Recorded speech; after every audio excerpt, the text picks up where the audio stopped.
Hello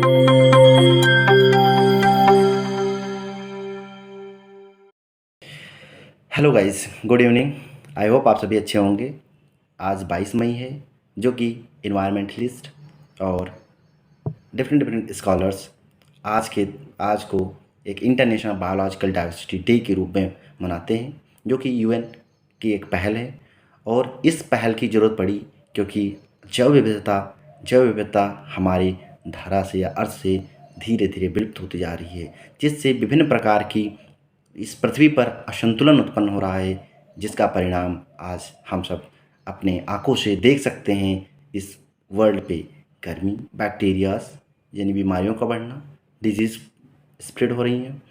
तो सबसे पहले बायोलॉजिकल डाइवर्सिटी क्या होती है? अनेक प्रकार के जो भी पौधे या जीव जंतु का अस्तित्व जो सम्मिलित रूप से इस स्वस्थ पर्यावरण का निर्माण करते हैं, उसे ही बायोलॉजिकल डाइवर्सिटी कहते हैं। तो 2022 की थीम है, जैसा कि हमने उसको पढ़ा और एक सेमिनार के थ्रू उसमें कुछ चीज़ें 2022 का थीम है सभी जीवन के लिए साझा भविष्य का निर्माण।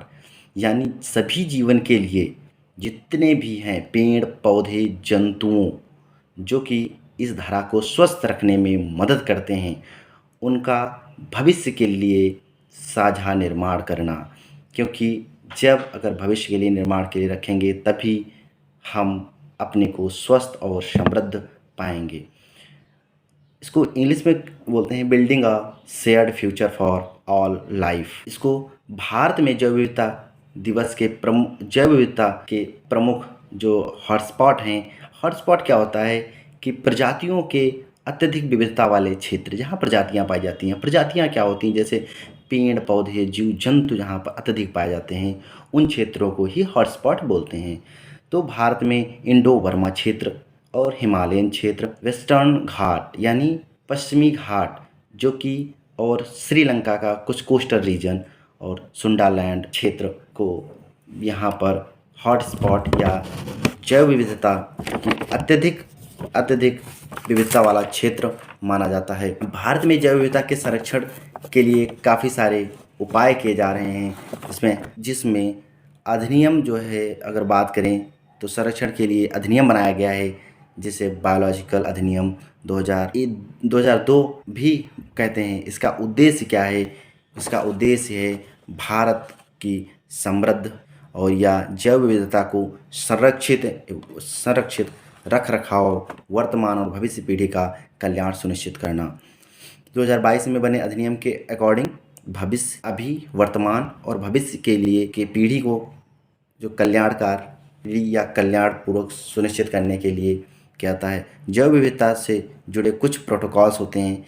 क्योंकि इसमें कुछ प्रोटोकॉल्स भी बनाए गए हैं, जैसे कि नागोया प्रोटोकॉल्स, जो कि ऑन द एक्सेस करता है of the benefit of the sharings पे, जो कि 29 अक्टूबर 2010 को अपनाया गया और 12 अक्टूबर 2014 को लागू किया गया।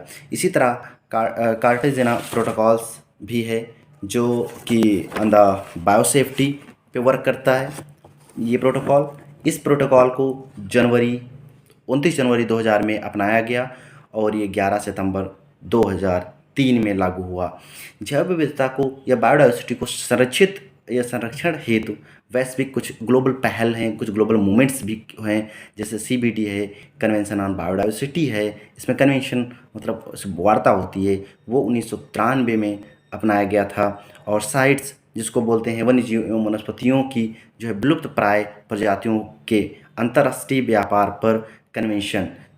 क्या होता है कि बहुत सारे एलिफेंट्स, टाइगर, लायन, डियर्स, इन सब के जो भी कुछ बॉडी पार्ट्स को डिफरेंट मार्केट में डिफरेंट यूज़ के लिए, लोग अपने यूज़ के लिए नहीं, शौक के लिए इसका व्यापार करते हैं और इसको खरीदते हैं, परचेज करते हैं।